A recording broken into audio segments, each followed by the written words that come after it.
Hello everyone, welcome back to my YouTube channel. I hope आप सभी अच्छे होंगे।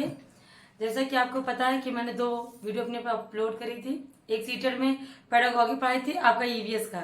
ओके, तो मैंने बोला था कि आपको एनसीईआरटी बेस्ड मैं क्वेश्चन कराऊंगी, कुछ के पेडागॉजी पढ़ाऊंगी, कुछ का थ्योरेटिकल पोर्शन लूंगी, कुछ के क्वेश्चन ही क्वेश्चन कराऊंगी। ओके, क्योंकि टाइम कम है, आपको ज्यादा से ज्यादा पढ़ना है और अच्छे मार्क्स लाने हैं। तो सेशन को लेट नहीं करते हैं, स्टार्ट करते हैं। अगर आपने मेरे चैनल को सब्सक्राइब नहीं किया तो प्लीज सब्सक्राइब कर लीजिए। सेशन अच्छा लगे तो लाइक करिएगा। ये ईवीएस का आपका चैप्टर है, पहला चैप्टर है आपका पर्यावरण शिक्षण का महत्व और उद्देश्य। उसी के मैंने कुछ क्वेश्चंस लिए हैं, मोस्ट इंपॉर्टेंट क्वेश्चन। जितने भी क्वेश्चन है प्लीज स्किप मत करिएगा, सारे क्वेश्चन मोस्ट इंपॉर्टेंट को देखिएगा, अच्छे से पढ़िएगा, समझिएगा, आपको एग्जाम में काफी हेल्प मिलेगी। ये आपका पहला क्वेश्चन है। स्मिता अपने शिक्षार्थियों को कार्य से संबंधित लैंगिक विषमता और रूढ़िवादी छवियों के प्रति संवेदनशील करना चाहती है। स्मिता को निम्नलिखित में से क्या करना चाहिए। क्वेश्चन इसी टाइप के आते हैं आपके पेडागॉजी टाइप में। इसमें ये होता है, जो निगेटिव आंसर होता है, कभी निगेटिव आंसर सही नहीं होता है। बच्चों की दृष्टि से, शिक्षकों की दृष्टि से बच्चों को मोटिवेट करना है, हतोत्साहित नहीं करना है। तो कभी भी निगेटिव आंसर हम लोगों को टिक नहीं करना है। इसमें क्या देखते हैं, एक क्वेश्चन आता है, काफी बार आता है ये, कि लैंगिक विषमता से रिलेटेड क्वेश्चन आता है कि लड़कों की अपेक्षा लड़कियां अच्छी होती, लड़कियों की अपेक्षा लड़के अच्छे होते। ऐसे क्वेश्चन में हमको किसी एक पक्ष को कभी आंसर नहीं करना है। हमको समावेशी शिक्षा के अकॉर्डिंग दोनों के लेके चलना है, ना ही लड़कियां ज्यादा उच्चतम है, ना ही लड़के ही। ओके, लेकिन इसमें देखिए क्वेश्चन ध्यान से देखिएगा कि स्मिता अपने शिक्षार्थियों को कार्य से संबंधित लैंगिक विषमता और रूढ़वादी छवियों के प्रति संवेदनशील करना चाहती है। वो जो रूढ़वादी हमारे देश में, समाज में फैली हुई है, उसको वो हटाना चाहती है।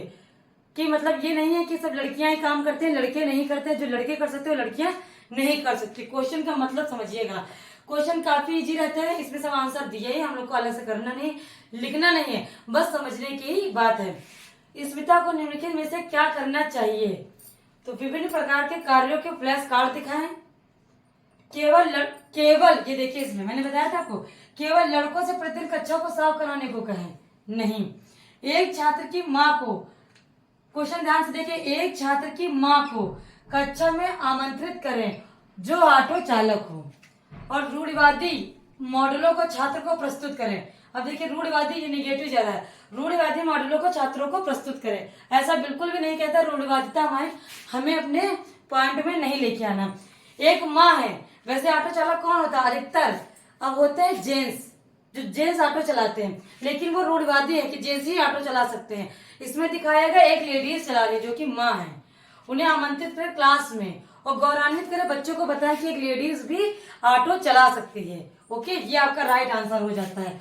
रूढ़िवादिता को दूर करें, लैंगिक विषमता को वो बता रही हैं कि जेंट्स जो है वो नहीं चला सकते हैं, लेडीजें भी चला सकती है। तो लैंगिक विषमता इससे दूर हो रही है, बच्चों को दिखाई भी पड़ रहा है। हमेशा फ्लैश कार्ड दिखाने से बच्चों को समझ में नहीं आता, अगर हकीकत की चीजें बच्चों को समझाया जाए वो ज्यादा समझ में आती हैं। तो स्मिता को निम्नलिखित में से क्या करना चाहिए। तो एक छात्र की माँ को कक्षा में आमंत्रित करें जो ऑटो चालक हो, आपका राइट आंसर होगा। इसी के अकॉर्डिंग, इसी क्वेश्चन से आप कई आंसर निकाल सकते हैं।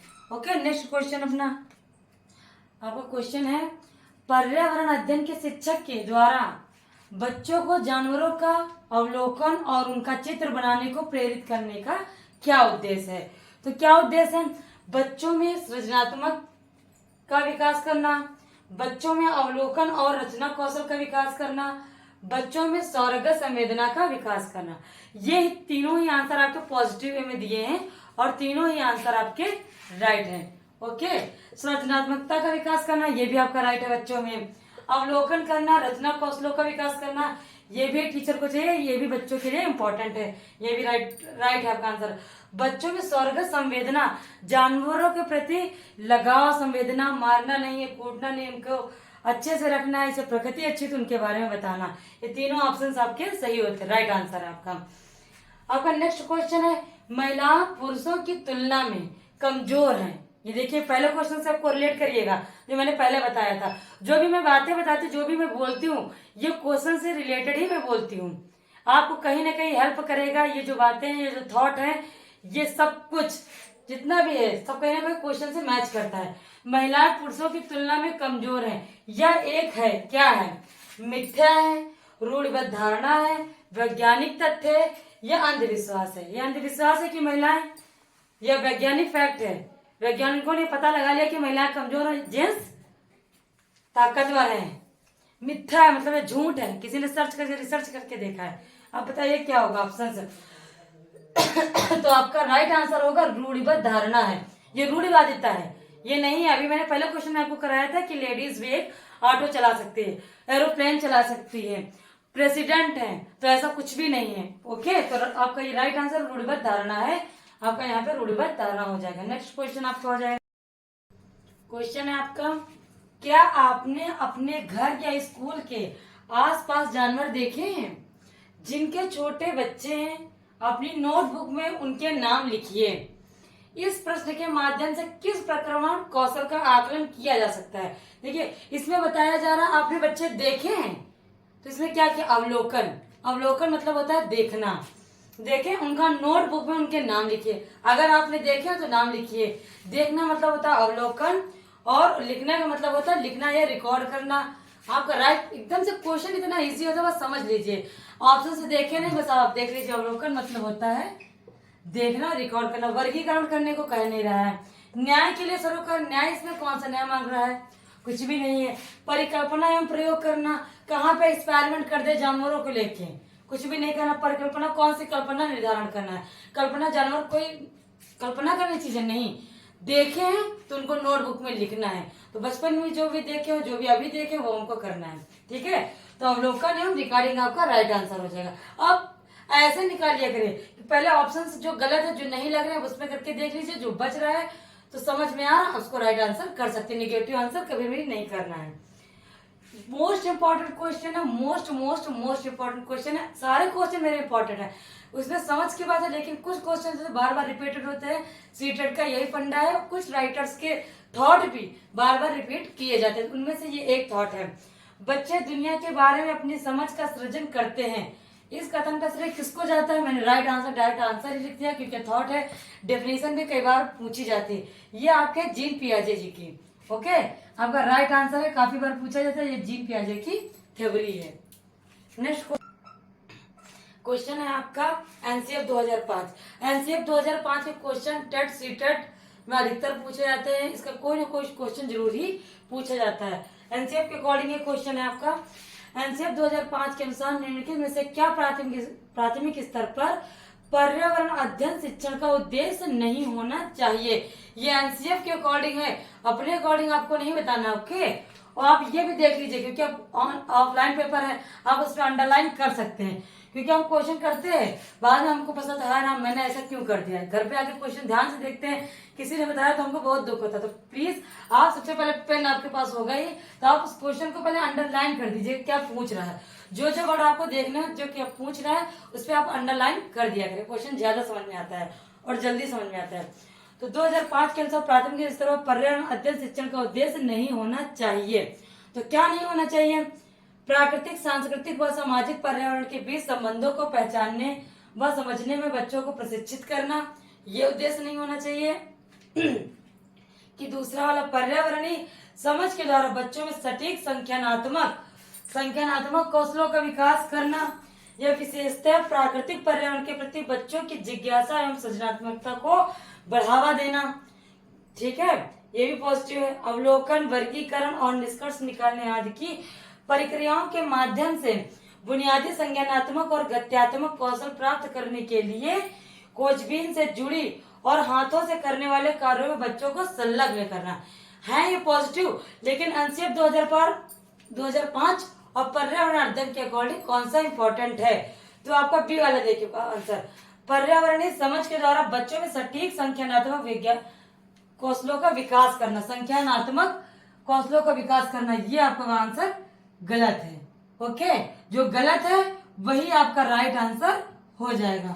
ओके, क्योंकि अगर आपने उसके उद्देश्य पढ़े होंगे, जो मैंने पेडागॉजी में थ्योरेटिकल पोर्शन पढ़ाया है, अगर आपने उद्देश्य देखे होंगे तो आप ये आंसर कर लेंगे। ओके, आपका नेक्स्ट क्वेश्चन है, वेरी इंपॉर्टेंट क्वेश्चन है आपका, पर्यावरण अध्ययन कक्षाओं 3 से 5 के लिए एक विषय क्षेत्र है जो संकलित करता है। क्योंकि मैं पढ़ा रही हूँ पर्यावरण शिक्षण का महत्व और उद्देश्य, जो आपका पहला चैप्टर है। इसी से अगर आपका सीटेट रिलेटेड कोई भी क्वेश्चन आता है, इससे बारे भी क्वेश्चन नहीं आएगा। ओके, तो पर्यावरण अध्ययन कक्षाओं 3 से 5 के लिए एक विषय क्षेत्र है जो संकलित करता है सामाजिक विज्ञान और विज्ञान अवधारणाओं और मुद्दों को, पहला ऑप्शन। दूसरा ऑप्शन है पर्यावरणीय शिक्षा और विज्ञान की अवधारणाओं और मुद्दों को। तीसरा ऑप्शन है आपका विज्ञान की अवधारणाओं और मुद्दों को। चौथा ऑप्शन है आपका डी, पर्यावरण शिक्षा और सामाजिक अध्ययन विज्ञान की अवधारणाओं और मुद्दों को, जो कि आपका राइट आंसर है आपका डी वाला, क्योंकि पर्यावरण शिक्षा और सामाजिक अध्ययन विज्ञान की अवधारणाओं को और उनके मुद्दों को संकलित करता है। ओके, ये आपका राइट आंसर हो गया है। सेकंड आपका क्वेश्चन है, बच्चों में प्रतिदिन डायरी लिखवाने व मौसम दर्ज कराने व उससे संबंधित प्रश्न पूछने पर बच्चों में किस प्रकार के कौशल का विकास होता है। प्रश्न पूछने में क्या होता है, टीचर ने क्वेश्चन पूछा और बच्चे ने जवाब दिया, तो संप्रेषण किसको बोलते हैं? संप्रेषण में बातचीत करने को ही संप्रेषण बोलते हैं। आप कुछ वार्ता करते हैं, आपने बात किया, प्रतिवाद उत्तर मिलता है, कुछ उन्होंने क्वेश्चन किया, आपने आंसर दिया, यही होता है आपका संप्रेषण। लिखने लिखाने में टीचर ने बोला, बच्चे ने लिखा, बच्चे ने कुछ कहा, टीचर ने कुछ समझा, मौसम के बारे में बच्चे ने बताया। ठीक है, तो अनुमान इसमें लगा नहीं रहे हैं। ओके, अनुमान नहीं लगा है। संप्रेषण कौशल आपका राइट आंसर हो जाएगा। ओके, लेखन कौशल भी नहीं है, ना ही मापने का कौशल है। आपका राइट आंसर है संप्रेषण कौशल। ओके, नेक्स्ट क्वेश्चन आपका क्वेश्चन है, निम्नलिखित में से कौन सा प्राथमिक विद्यालय में पर्यावरण अध्ययन पढ़ाने का उद्देश्य निरूपित करता है? क्या पढ़ाने का उद्देश्य है? पर्यावरण अध्ययन का। अपने ज्ञान का विस्तार करने के लिए बच्चों को सूचना देना कि उन्हें कौन सी पुस्तक पढ़नी चाहिए, ये है। यह विद्यालय में बच्चों के अनुभवों को बाहरी दुनिया से जोड़ना, कि पर्यावरण से क्या होता है, पर्यावरण अच्छा रहेगा तो क्या होगा। ओके, बच्चों के नेक्स्ट है आपका, बच्चों के तकनीकी शब्दावली या परिभाषाओं से परिचित कराना, पर्यावरण की परिभाषा उनको बताना, और शब्दावली इसमें क्या क्या शब्द आते हैं उनका मीन्स बताना, ये होता है। ये पर्यावरण अध्ययन से संबंधित तकनीकी शब्दों का आकलन करना। आप खुद ही समझ सकते हैं, अगर आपको थोड़ा सा भी ट्रिक आप पता है तो आप समझ सकते हैं कि आपका राइट आंसर क्या होगा। आपका राइट आंसर है बी। ओके, विद्यालय में बच्चों के अनुभवों को बाहरी दुनिया से जोड़ना। ओके, ये है, क्योंकि पर्यावरण शिक्षण का महत्व और उद्देश्य, ये आपका चैप्टर ही है। नेक्स्ट क्वेश्चन है आपका डैश डैश खालिस्तान है आपका, को छोड़कर बच्चों के विकास को आकार देने वाले पर्यावरणीय कारकों में निम्नलिखित सभी शामिल हैं, कौन सा शामिल नहीं है? क्वेश्चन पूछ रहा है इसमें चारों ऑप्शंस में कौन सा एक शामिल नहीं है। कौन सा शामिल है? शिक्षा की गुणवत्ता, पौष्टिकता की गुणवत्ता, या सांस्कृतिक या शारीरिक संगठन। ओके, तो को छोड़कर बच्चों के विकास को आकार देने वाली, पर्यावरणीय कारकों में निम्नलिखित में सभी शामिल हैं और कौन सा नहीं है? तो आपका है शारीरिक संगठन। ओके, शिक्षा की गुणवत्ता महत्व रखती है, पौष्टिकता महत्व रखती है और सांस्कृतिक भी महत्व रखती है। नेक्स्ट क्वेश्चन है आपका, स्थानों, दूरियों और दिशाओं की सापेक्ष स्थिति को समझने की क्षमता क्या होती है? किस कौशल से रिलेटेड है? दिशात्मक कौशल है आपका, ये चित्रण कौशल है, ये स्थितीय कौशल है, ये ग्राफिक कौशल है। तो आप ये मत जाइए कि दिशा दिया तो दिशात्मक लगा दे, स्थान दिया तो ये, उसका इसमें पूछ क्या रहा है? स्थानों, दूरियों और दिशाओं की सापेक्ष स्थिति को समझने की क्षमता को क्या बोलता है? तो स्थितीय कौशल इसको बोलते हैं। ये क्वेश्चन रिपीटेड भी है, कई बार एग्जाम में आए भी है, टेट सीटेड में मोस्ट इंपॉर्टेंट क्वेश्चन है। आपको अगर सेशन अच्छा लगा तो प्लीज उसको लाइक करिएगा, और जो भी इसके मोस्ट इंपॉर्टेंट अभी क्वेश्चन है तो मैं यूनिट वाइज करवाऊंगी, उसी में मैं कंक्लूजन के तौर पर मैं इसे ऐड कर दूंगी। ओके, और सारे इंपॉर्टेंट एनसीईआरटी बेस्ड जो सारे क्वेश्चन है और जितने भी मेरी वीडियो रहेंगी सब एनसीईआरटी बेस्ड ही रहेंगी। ओके, अगर सेशन अच्छा लगा तो प्लीज लाइक करिएगा। नेक्स्ट वीडियो जल्दी आएगी।